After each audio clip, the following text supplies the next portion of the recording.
How's it going, everybody? I hope you enjoyed your afternoon. I hope you enjoyed the Kentucky Derby. I don't know about you guys, how you did with the betting and stuff, but my horse came in third. I don't even know what you get for coming in third place at the Kentucky Derby.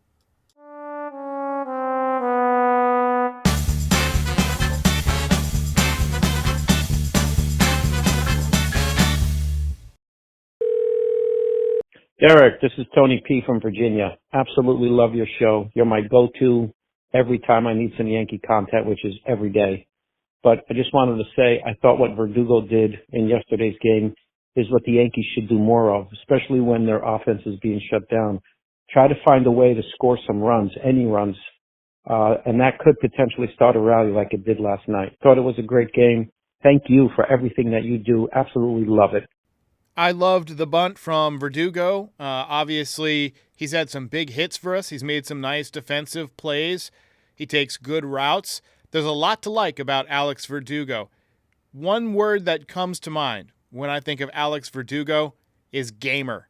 And I don't mean that in the colloquial sense that we have these days where that means a guy's a video game enthusiast. I mean, he gets up for a baseball game. He does what he can to win. He scraps and claws. You don't see him horsing around with the opponents. He seems like one of those guys who you hate when he's the opposition, but you love him when he's on your team. At least that's how I feel as a fan. I didn't like him with Boston, but he's growing on me fast with the Yankees, and I think that he's going to be a big part of this team going forward, even after Dominguez comes back. He could be the fourth outfielder, play all over the field. He can play right field, he can play left field, he can play center field. We've seen him play all three positions so far already, and I like what he gives to this team. And I like that he doesn't strike out very much. What's going on, Derek? Had to just say, these past two series, I really feel like the Yanks have came up against possibly the future of baseball. Detroit looks good, man. They look like a good young team.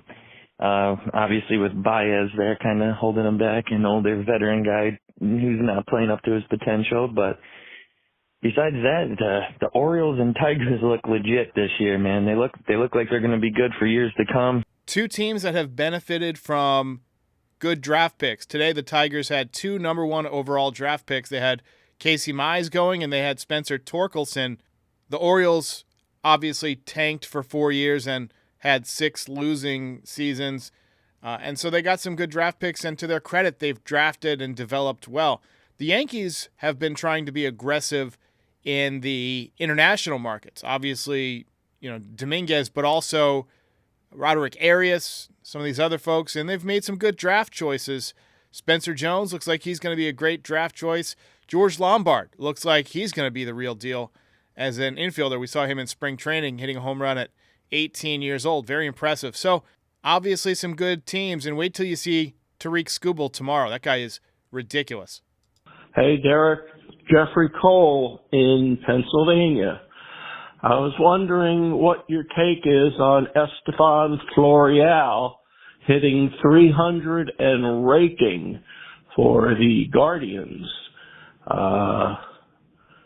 Why do you think he can be so successful there and not here? Not sure what numbers you're looking at. He is batting 196. He's 11 for 56.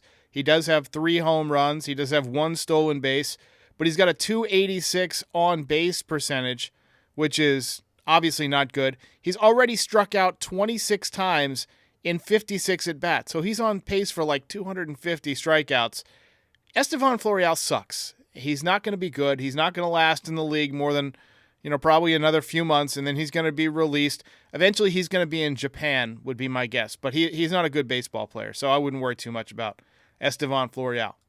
Hey, my name is Nas Higgins. I'm a big Yankee fan. I love your content. I want to know, since Kane's coming back soon, who is the top 3 most trusted relief pitchers on the Yankees right now? I think I heard you ask about Mike King. I couldn't really make out for sure if that's what you said, but Mike King plays for the Padres now. He's not coming back. He was part of the Juan Soto trade. As far as the Yankees' most trusted relievers, right now, obviously, Clay Holmes seems to be their most trusted guy. He's been dominant.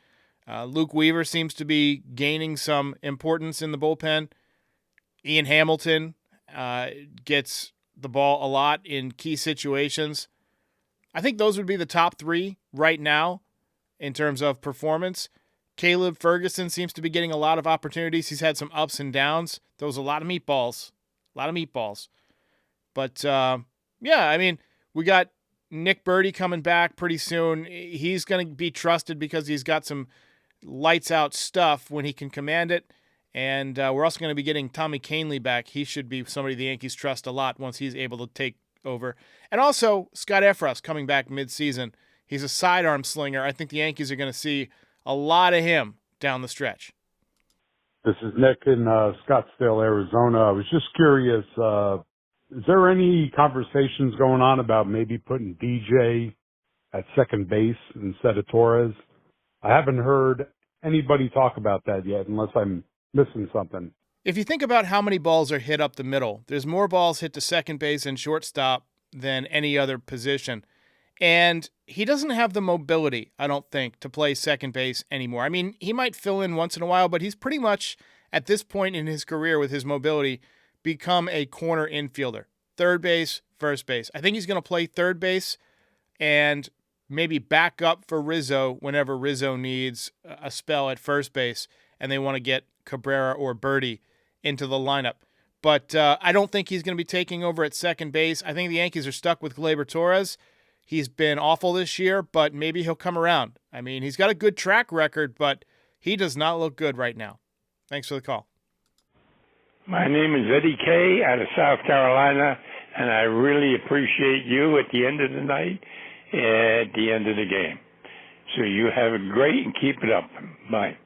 Appreciate the kind words. It's fun. It's part of my daily Yankees routine now, and I hope it becomes part of everyone who listens to this. So that's the goal, is that we keep growing, keep building a bigger community, and the podcast becomes even more popular. But thanks a lot for the call.